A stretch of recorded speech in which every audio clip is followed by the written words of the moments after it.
This is Gab with DS Diving. It is March 31st, 2026, here at Port 32. I was just trying to do the zinc install for Nauti Gator. However, the kind of zinc that was on the sail drive was not a 70mm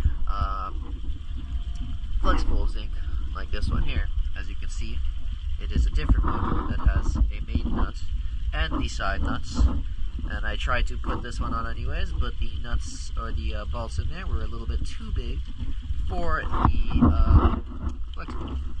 So let's just take a look at what we have down here.